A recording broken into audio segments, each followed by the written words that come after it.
Welcome everyone to this explainer. I'm so thrilled to have you here today because we are looking at one of the absolute wildest, most rapid flips in the history of the global automotive world.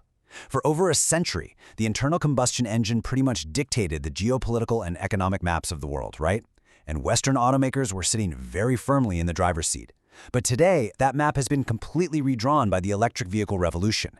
Now, you might be wondering, why does this matter to me? Well, because this geopolitical race is directly going to determine what kind of car is sitting in your driveway in just 5 years. So we're going to look closely at the data and the policies to understand exactly how two vastly different systems, China and the United States, are racing to dominate the future of transportation. To really grasp the sheer scale of this shift, we just have to look at the numbers. In 2024, battery electric vehicle, or BEV sales within China were 5 times greater than in the United States.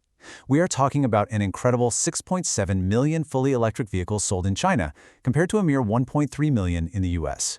Even when you account for population differences, this isn't just some slight incremental lead. It's a completely different stratosphere of production, and it signals a profound, undeniable transformation in global manufacturing. Okay, let's dive into this. For years, Tesla was the undisputed king of the electric vehicle. Everyone knew it. But the projections right now are clear. The Chinese automaker BYD is on track to officially dethrone Tesla in global annual BEV sales this year. In fact, by mid-2025, BYD had already sold significantly more BEVs than Tesla. And listen, this isn't just a basic corporate rivalry. It's a fundamental shift in who actually produces the technology that moves the world. Today, we're breaking this all down into 6 parts: the global EV flip, planners versus the market, the vertical integration advantage, the LFP battlefield, smartphones on wheels, and finally, the road ahead. Section 1. The global EV flip, a shifting map. Globally, the footprint is shifting dramatically, and it's happening fast. From January to June of 2025, Chinese companies led battery electric vehicle sales in 68 countries and territories. In stark contrast, the United States led in just 7. Think about that for a second. This massive gap matters immensely for global economic competitiveness, because when a country's automakers become the default option in both emerging and established markets, they get to set the standards, they control the supply chains, and ultimately, they define the future of global mobility. Section 2. Planners versus the market, a tale of two policies. The data shows us that China's current dominance didn't just happen overnight. It is the result of over 2 decades of centralized, top-down planning. It actually started way back in 2001 with the 863 program, which funded advanced technologies. Then it compounded in 2009 when the 10 Cities 1,000 Vehicles pilot directly subsidized EVs for public transit. And crucially, it really accelerated in 2015 when the Made in China 2025 strategy explicitly targeted new energy vehicles as a core strategic sector. State subsidies, infrastructure grants, aggressive government targets, they methodically built a massive ecosystem from the ground up over a 20-year period. When we compare the current policies of both nations side by side, the contrast is fascinating. China utilizes a dual credit policy. It's basically a strict mandate where automakers are literally penalized if they don't meet specific EV production quotas. It forces the market regardless of immediate consumer demand. The U.S., on the other hand, relies on a much more decentralized, market-driven approach. This is highlighted by the Inflation Reduction Act, which offers $369 billion in tax incentives and heavily supports R&D. So China's system rapidly builds massive capacity and scale, though it does risk overcapacity, while the U.S. system excels at sparking breakthroughs and private innovation, even if fragmented state rules and shifting political winds can kind of slow down long-term supply chain planning. Section 3. The vertical integration advantage, legacy versus agility. And this brilliantly illustrates the difference in manufacturing philosophies between the two. Legacy Western automakers spent decades outsourcing parts to a highly fragmented web of Tier 1 suppliers, mostly to reduce their own capital costs. But Chinese EV makers, particularly BYD, went the exact opposite direction. BYD produces an estimated 80% of its Tier 1 components entirely in-house.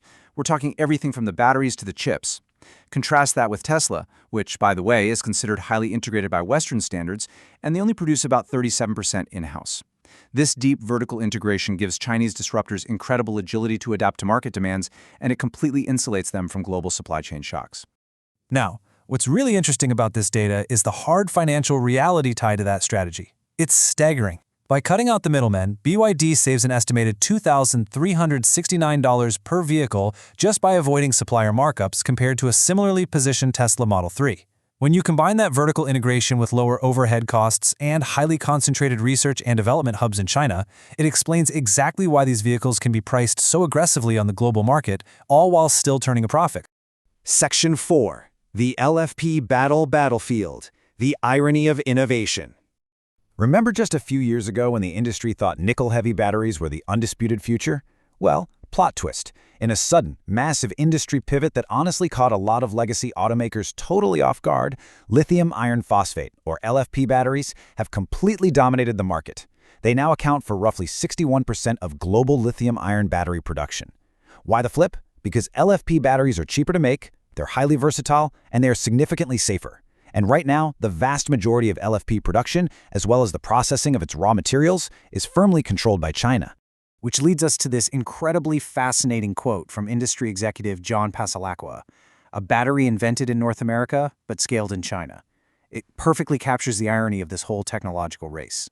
See, the core LFP chemistry was actually developed by researchers in the U.S. and Canada back in the late 90s. But while the West innovated, China was the one that actually built the scalable supply chain. So now, Western automakers and governments are scrambling, investing billions just to reshore the processing and manufacturing of a technology that originated in their own labs. Section 5. Smartphones on Wheels. The New Product Vision. Here's the thing. We are now fully in the era of the software-defined vehicle. This means a vehicle's features, its safety functions, and the overall driver experience are dictated by code, not just mechanics. The battlefield isn't about mechanical horsepower anymore. The modern EV is essentially a massive technology platform that relies on heavy computing power, continuous connectivity, and, yes, heavy data collection. Think about how often your smartphone updates overnight to give you new features. Now imagine your car doing the exact same thing while it's parked in your driveway. Because Chinese EV brands treat software as their core product, they operate a lot more like Silicon Valley tech startups than traditional car companies. They compete aggressively on over-the-air updates that literally download new capabilities while you sleep, AI-driven autonomous systems, and entirely integrated digital ecosystems. It is absolutely wild when you look at a company like the Chinese electronics giant Xiaomi. They built an EV that seamlessly integrates with their smart TVs and their phones.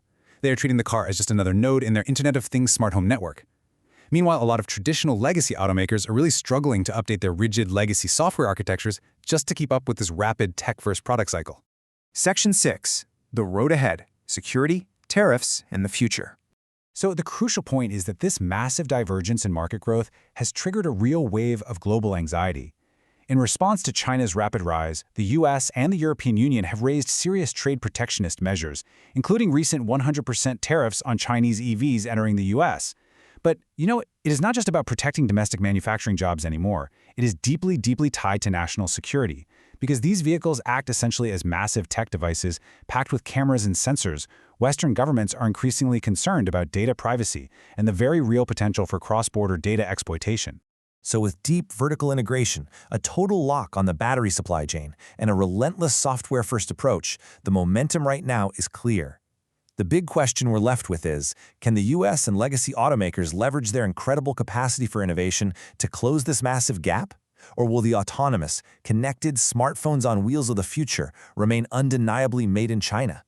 Thank you so much for joining me for this explainer. I really hope this deep dive has given you a clearer understanding of the forces driving the global EV revolution.